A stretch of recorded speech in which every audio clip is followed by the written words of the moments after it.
নমস্কার বন্ধুরা, নতুন রেসিপিতে আপনাদের স্বাগত। আজকে আমি আবার একটা অন্যরকম রেসিপি নিয়ে এসেছি। আজকে আমি করে দেখাবো ডিম পোলাও। খুব সহজেই এই গরমে যাদের রান্না করতে ইচ্ছা না করে, তাহলে এইভাবে একটা পদ্ধতি খাওয়া হয়ে যায়। তার জন্য খুব সহজ উপায়ে, খুব সহজ পদ্ধতিতে আমি এই ডিম পোলাও করব। আর তার জন্য এখানে নিয়ে নিয়েছি আমি নর্মাল চাল, মিনিকেট চাল। এটা ভিজিয়ে রেখেছি, 1 কেজি চাল এখানে ভেজানো আছে, 2 ঘন্টা আগে ভিজিয়ে রেখেছি। আর আলু, চন্দ্রমুখী আলু আছে, পেঁয়াজ কুচি আছে, একটা গোটা মশলা করেছে, এই যে গোটা জিরে, গোটা ধনে, এলাচ, লবঙ্গ, দারচিনি, জায়ফল। আর এখানে ডিম সেদ্ধ করে নিয়েছি, টমেটো কুচি, আদা বাটা, রসুন বাটা, চিনি, নুন, গোটা জিরে, তেজপাতা, ঘি, সাদা তেল। এখানে আছে ক্যাপসিকাম কুচি, কাঁচা লঙ্কা চেরা, ধনে পাতা কুচি, বিনস কুচি। আর দেবো শুধু লঙ্কার গুঁড়ো, আর কিছু লাগবে না। আর আপনারা ইচ্ছা করলে সবজিটা আপনাদের মন মতো নিতে পারেন। আমার ঘরে যা সবজি ছিল আমি তাই নিয়েছি।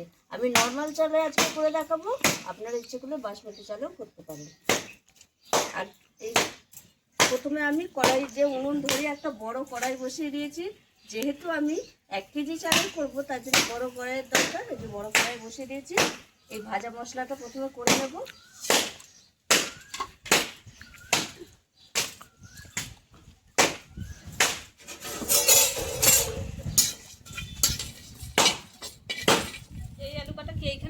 এই দেখুন বন্ধুরা, মশলাটা ভাজা হয়ে গেছে, তুলে নিচ্ছি।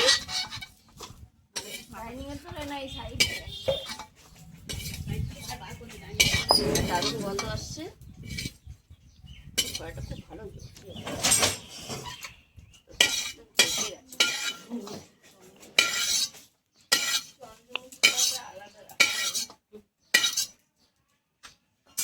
এইবার আমি কড়াই দিয়ে দেবো সাদা তেল।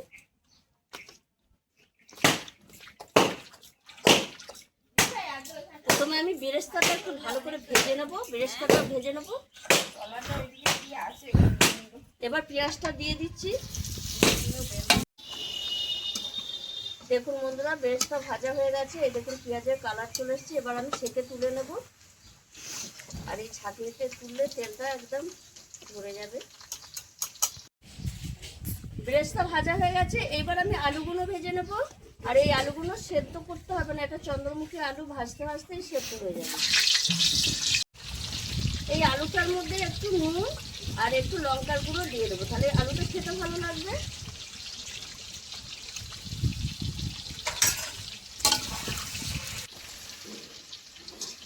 আলুগুলো ভাজা হয়ে গেছে, আর আলুগুলো ভাজতে ভাজতে হাফ সেদ্ধ হয়ে গেছে। এবার আমি আলুগুলো তুলে নেব, দিয়ে ডিমটা ভেজে নেব।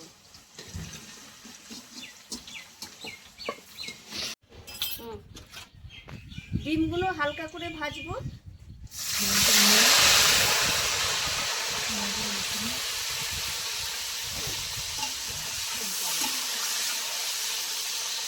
জাস্ট হালকা করে ভেজে নেবো, বেশি ভাজবো না। বেশি ভাজলে এই রান্নায় ভালো লাগবে না। এবার আমি তুলে নেব। সবকিছু ভাজাভুজি হয়ে গেছে। এবার আমি এই সাদা তেলের মধ্যে একটু ঘি দিয়ে দেবো। ফোড়নে দিয়ে দেবো তেজপাতা, শুকনো লঙ্কা, গোটা জিরে, এলাচ, লবঙ্গ, দারচিনি। ফোড়নটা একটু গরম করে নেব।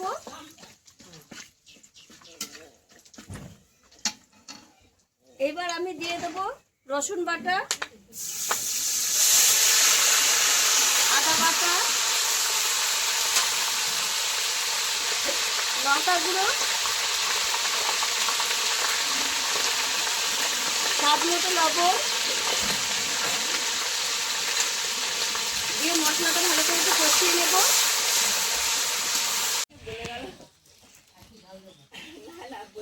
দেখুন বন্ধুরা, মশলাটা কষা হয়ে গেছে। এবার আমি এই কেটে রাখা টমেটোগুলো দিয়ে দেবো, দিয়ে একটু নেড়ে চেড়ে নেবো। টমেটো খুব একটা ঘেটে দেবো না, টমেটোটা ঘেটে দিলে এই রান্নাটা ভালো লাগবে না। একটু নেড়ে চেড়ে নিয়েছি। এবার আমি এই যে ভিজিয়ে রাখা চালটা দিয়ে দেবো। মশলার সঙ্গে একটু চালটা 2 মিনিট মতো একটু কষিয়ে নেবো। হয়েছে না। এই দেখুন, আমি 2 মিনিট এই মশলার সঙ্গে চালটা এরকম ভেজে নিয়েছি। এইবার আমি জল দিয়ে দেবো। জলটা ঠিক পরিমাণে দিলেই পোলাওটা সুন্দর হবে। এটা আমি এক মগ আর একটুখানি চাল দিয়েছিলাম, তার মানে জলটা তার মানে 2.5 মগ দেবো। এটা লো টু মিডিয়াম আছে, ভালো হবে।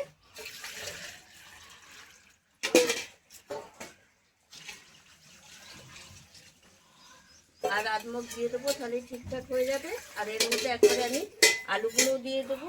1/2%, মানে 50% আলুটা সেদ্ধ হয়েছে, আলুগুলো সেদ্ধ হবে, দিয়ে ঢাকা দিয়ে দেবো। লো টু মিডিয়াম আছে যে জলটা দেবো, তাহলে এটা ভালোভাবে সেদ্ধ হবে। তারপরে আমি সেদ্ধ হওয়ার পর দেখাবো।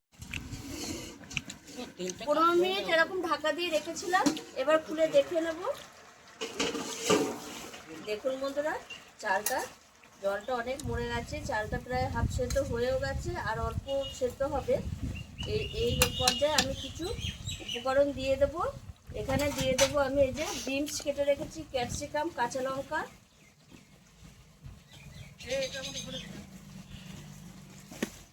স্বাদ ব্যালেন্সের জন্য একটু চিনি দিয়ে দেব।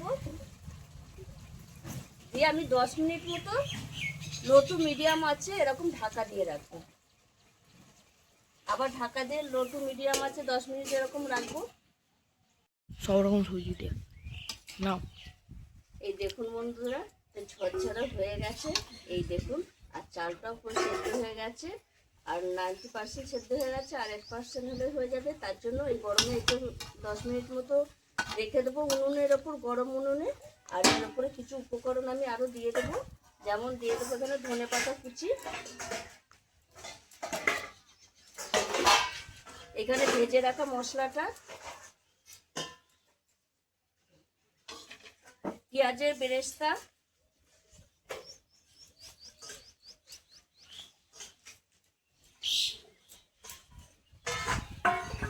আর দিয়ে দেবো সাইডে সাইডে আমি ডিমগুলো দিয়ে দেবো। ডিম আগে দিলে ডিমটাও কেটে যেত, ওই জন্য লাস্টে দিলাম।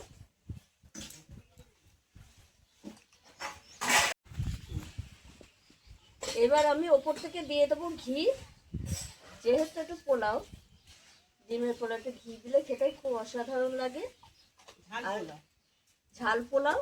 আর এটা আমি এরকম ঢাকা দিয়ে এরকম উনুনে, গরম উনুনের ওপর আর 5 মিনিট রেখে দেবো, তাহলে একদম পারফেক্ট হয়ে যাবে। এই দেখুন বন্ধুরা, এইভাবে নিবু আছে রেখে দিয়েছিলাম, একদম পুরো ঝরঝরে হয়ে গেছে, দেখতেই পাচ্ছেন পুরো। আর এটা বেশি ঘাটছি না, তাহলে ডিমটা কেটে যাবে। আর আপনারাও এইভাবে একবার, আমি যেইভাবে ডিম পোলাওটা করেছি, আপনারাও বাড়িতে এইভাবে একবার ডিম পোলাওটা করে খাবেন। আমাদের নর্মাল তো ঘরের চাল আর ডিম আর যে কোনো সবজি যা দিয়েছি সেগুলো তো ঘরের থেকেই যায়। আর সবসময় এই গরমের মধ্যে বেশি কিছু রান্না করতে ভালো লাগে না, তখন এই রেসিপিটা করে খাবেন। আর আমি যেইভাবে খুব সহজ পদ্ধতিতে করেছি, সহজ পদ্ধতিতে আপনারা করবেন। সবজিটা আপনারা আরও কিছু দিতে পারেন, আমার ঘরে যা ছিল তাই দিয়েছি। আর আমার এই রেসিপিটি যদি আপনাদের ভালো লেগে থাকে, তাহলে লাইক করবেন, শেয়ার করবেন, সাবস্ক্রাইব করবেন। আবার দেখাবে আগামী ভিডিও।